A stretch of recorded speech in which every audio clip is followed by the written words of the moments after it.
अनंत कोटी ब्रह्मांड नायक महाराजाधिराज योगीराज परब्रह्म सच्चिदानंद भक्त प्रतिपालक शेगाव निवासी समर्थ सद्गुरू श्री गजानन महाराज की जय.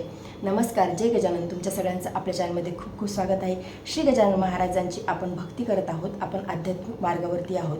तर काही गोष्टी आपल्याला जाणून बुजून आपल्यामध्ये बदल करायचे असतात. ते यासाठी की हा जो भक्ती मार्ग आहे हा काही सोपा नाही. म्हणजे आपल्याला असं वाटते की आपण नामजप करावं किंवा आपण श्री गजानन विजय ग्रंथाचं पारायण करावं किंवा आपण अन्य कुठल्याही ग्रंथाचं पारायण करत असू तर मग आपल्या सगळ्या इच्छा पूर्ण होतील. आपल्याला जे जे हवं आहे ते भगवंत आपल्याला देईन.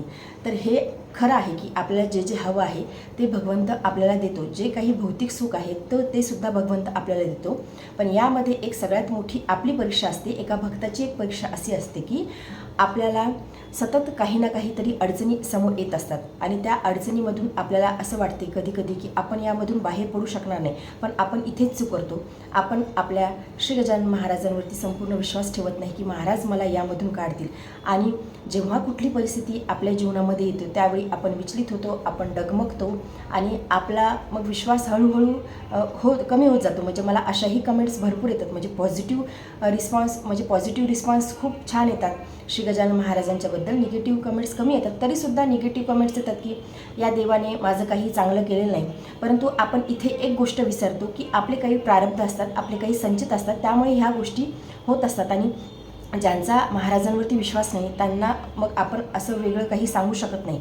परंतु ज्यांचा श्री गजानन महाराजांवरती विश्वास आहे, महाराजांची एकनिष्ठपणे ते भक्ती करतात, तर त्या भक्ताच्या जीवनामध्ये, त्या साधकाच्या जीवनामध्ये अशा काही गोष्टी येत असतात की त्याला सहन करावे लागतात. आणि जर का आपण भक्ती मार्गावरती आहोत तर आपण ह्या गोष्टी आपल्या स्वतःमध्ये आपण चेंजेस करायला हवे. आपण जाणून बुजून त्या गोष्टी करायला हव्या की आपण सहनशील बनायला हवं. सहनशील बनल्याशिवाय तुम्हाला भगवत प्राप्ती होणार नाही, तुम्हाला भगवत दर्शन होणार नाही. म्हणजे मग कुणी काही बोलो, मान असो, अपमान असो, किंवा आता घरामध्ये देखील आपण बघतो की छोट्या छोट्या गोष्टीवरून काहीतरी वाद होतो किंवा काहीतरी आपल्या वाट्याला असे येते, दुःख येते. मग त्या सगळ्या गोष्टीमध्ये आपण फक्त सहनशील असायला हवं. जो भक्त सहनशील असतो त्या भक्ताला भगवंत हा परमानंदाची प्राप्ती करून देतो. महाराज ही परमानंदाची प्राप्ती त्या भगवंताला करून देतात. त्यामुळे सगळ्यात पहिला नियम हा लक्षात ठेवा की आपण आध्यात्मिक मार्गावरती आहोत, आपण भक्ती मार्गावरती आहोत, आपण श्री गजानन महाराजांची भक्ती करत आहोत. तर सगळ्यात अगोदर आपल्याला सहनशील बनायचं आहे. म्हणजे जीवनामध्ये कसलीही परिस्थिती असो त्यामध्ये आपल्याला सहनशील बनायचं आहे. आपल्या संतांनी देखील हेच केलेलं आहे. श्री तुकाराम महाराज असतील, ज्ञानेश्वर माऊली असेल किंवा जनाबाई असेल किंवा नामदेव महाराज असतील किंवा मीराबाई असतील. मीराबाई तर राजकन्या होत्या तरीसुद्धा त्यांनी किती सहन केलं आहे. आणि त्यासोबतच नरसिंह मेहता असतील. म्हणजे कुणीही असो, कुठल्याही तुम्ही कबीरदास असो, कुठल्याही तुम्ही संतांचं जर का चरित्र उघडून बघितलं तर त्यामध्ये सहनशीलता हा सगळ्यात मोठा त्यांचा गुण आहे. आणि तेव्हाच त्यांना भगवंत दर्शन झालेलं आहे, भगवंत प्राप्ती झाली आहे. म्हणजे त्यांना त्यांच्या इच्छा पूर्ण भगवंतांनी केल्या नाही असं नाही. 52 वेळेस नरसिंह मेहतांना त्यांच्या जीवनकालामध्ये द्वारकाधीशने दर्शन दिलं होतं. श्री तुकाराम महाराजांना पांडुरंग भेटायचे, नामदेव महाराजांच्या कीर्तनामध्ये येऊन पांडुरंग नाचायचे, जनाबाईला पांडुरंग विठ्ठल दळू लागायचा. यापेक्षा अजून काय असू शकते की त्यांनी जे काही त्यांच्या वाट्याला आलं त्यांचं प्रारब्ध म्हणून त्यांनी ते सहन केलं. पण त्यामध्ये त्यांनी एकच गोष्ट केली की सहन करत असताना त्यांनी नामजप केला, भगवंताचं नाम घेतलं. भगवंताचं नाव हे सगळ्या दुःखावरचा उपाय आहे. म्हणजे ही गोष्ट आपल्याला मान्यच करावी लागेल. ही गोष्ट काळ्या दगडावरची रेघ आहे की सगळ्या विपत्तीवरती भगवंताचं नाव हाच उपाय आहे, भगवंताचा नामजप हाच उपाय आहे. त्यामुळे जीवनामध्ये कसलीही परिस्थिती हो, कधी विचलित होऊ नका, कधी डगमगू नका, सहनशील बना. भगवंताचं नाम हे निरंतर जपत राहा. श्री गजानन महाराजांचा नामजप हा निरंतर करत राहा. यानेच आपल्या जीवनाचं कल्याण होणार आहे. म्हणजे काही एक 4-5 नियम आहेत, ते जर का तुम्ही फॉलो केले तर आपला जो नामजप आहे तो जास्तीत जास्त वाढायला सुरुवात करतो. सगळ्यात पहिला नियम असा आहे की हलकं जेवण जेवण्याचा प्रयत्न करा. म्हणजे खूप भरपेट असं खाऊ नका. खूप भरपेट खाल्लं की आळस येतो. म्हणजे आता हे आपल्या हेल्थच्या दृष्टीने देखील आपण ऐकलेलं आहे की हलकं जेवण करावं, जेवढी भूक आहे त्यापेक्षा थोडं कमी जेवावं, पाण्यासाठी आपल्या पोटामध्ये जागा ठेवावी. तर हे सगळं शास्त्र जे आहे ते एकमेकांना बांधलेलं आहे. म्हणजे एकमेकांमध्येच ते जुळून येतं. तर हलकं जेवण करावं. जेवढं आपण जास्त हलकं जेवण घेऊ तेवढं आपलं नामजप करण्यामध्ये आपलं लक्ष लागेल. म्हणजे पोटामध्ये जर का जास्त वजन असेल तर आपल्याकडून भजन होणार नाही. तर त्यामुळे थोडं हलकं जेवण्याचा प्रयत्न करा. म्हणजे तुम्ही 2-3 पोळ्या खात असाल आणि तुम्ही 4-5 पोळ्या खाल्ल्या तर मग पोट असं आपलं हेवी होते आणि आपल्याला आळस येतो. आपण जे काही भगवंत भक्ती करत आहोत त्यामध्ये मग बाधा निर्माण होते. त्यामुळे हलकं जेवण करण्याचा प्रयत्न करा.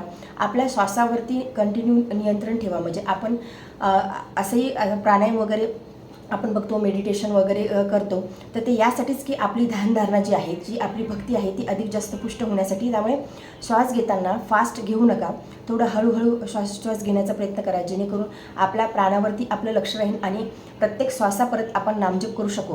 हीच एक सगळ्यात चांगली ट्रिक आहे की प्रत्येक श्वासापरत जर का तुम्हाला नामजप करायचं असेल तर आपल्या श्वासांवरती नियंत्रण ठेवा. सोहमचा नामजप आपला होत असतो, त्यामुळे श्वासावरती नियंत्रण ठेवण्याचा प्रयत्न करा. सोहमचा नामजप आपला प्रत्येक श्वासापरत होत असतो.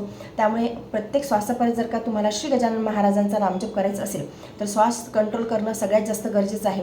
आपण बघायचं आहे की आपण दिवसभरामध्ये तसं प्रॅक्टिस करा. म्हणजे प्रॅक्टिस मेक्स मॅन परफेक्ट. ते काही लगेचच होणार नाही, 1 दिवसामध्ये किंवा 2 दिवसामध्ये होणार नाही. आपल्याला हळूहळू या गोष्टीची प्रॅक्टिस करावी लागेल, तेव्हाच ह्या सगळ्या गोष्टी होत जातील. म्हणजे हलकं जेवण करणे, श्वासावरती कंट्रोल ठेवणे, प्रत्येक श्वासापरत आपण श्री गजानन महाराजांचं नामस्मरण करणे. जेवढा आपण अभ्यास करू, प्रॅक्टिस करू, तेवढं आपलं त्या गोष्टीवरती आपलं कॉन्सन्ट्रेट होईल, आपलं लक्ष त्यावरती जाईल. त्यानंतर तिसरा नियम असा आहे की कुणाकडूनही जगाकडून काहीच अपेक्षा कधीच ठेवू नका. मग भले ते घरातली व्यक्ती असो किंवा मुलं असो किंवा आपले आईवडील असो, कुणाकडून कधीच काहीच अपेक्षा ठेवू नका.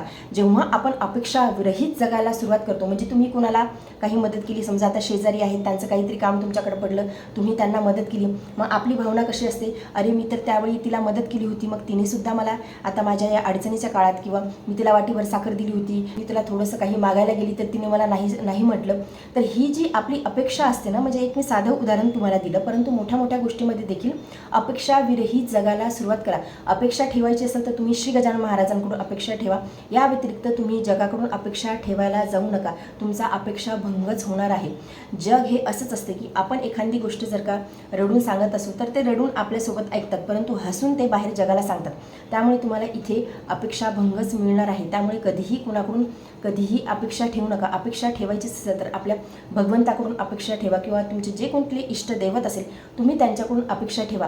भगवंत कधीच आपल्याला अपेक्षा भंग होऊ देणार नाही. पण जगाला जर का आपले दुःख सांगत बसलो तर मदत तर आपल्याला मिळणारच नाही. कारण की तुम्ही बघा की अशा गोष्टी होतात जीवनामध्ये की कधी एखादी वेळ येते आणि कुणीही मदत करत नाही किंवा त्यामधून काहीही मार्ग निघत नाही.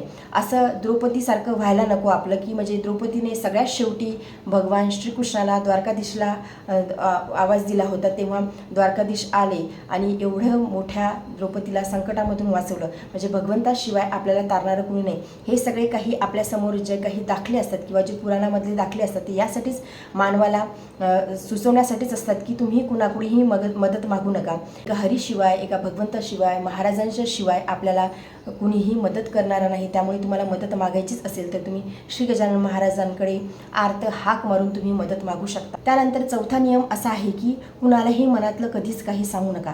आपले जे काही दुःख आहेत किंवा ज्या काही अडचणी आहेत त्या जगाला सांगत बसू नका. तुम्हाला जर का सांगायचं असेल तर तुम्ही श्री गजानन महाराजांना सांगा. श्री गजानन महाराजांच्या समोर बसा, बोला, त्यांच्यासोबत कम्युनिकेशन करा. श्री गजानन महाराज साक्षात आपल्या देवघरामध्ये विराजमान आहेत. तुम्ही त्यांना असं समजू नका की ते जड आहेत, ते चैतन्यच आहेत.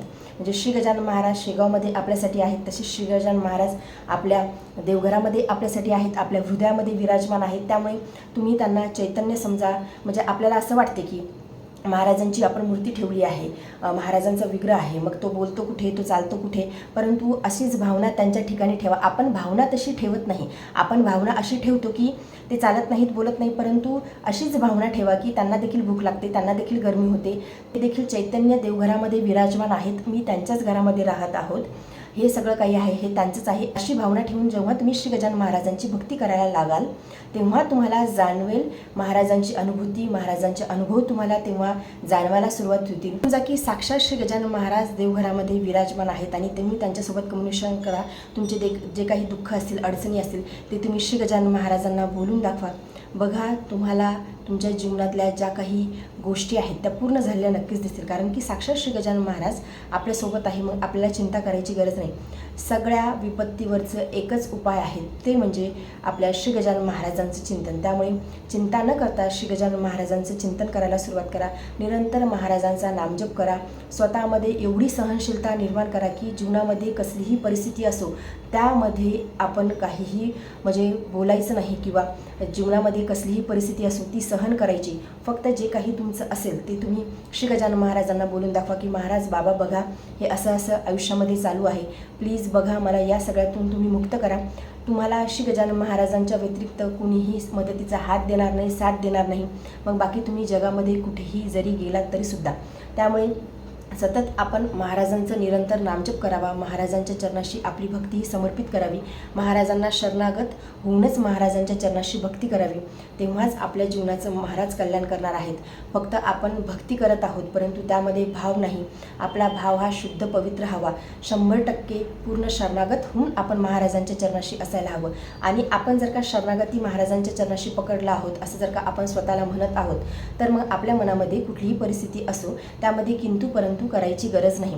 संपूर्ण विश्वास महाराजांवरती ठेवावे की ही जी काही परिस्थिती माझ्यासमोर आहे ही महाराजांचीच निर्मित आहे. महाराजांनीच माझ्यासमोर माझ्या स्वतःच्या कल्याणासाठी हे सगळं काही माझ्यासमोर आणलेलं आहे.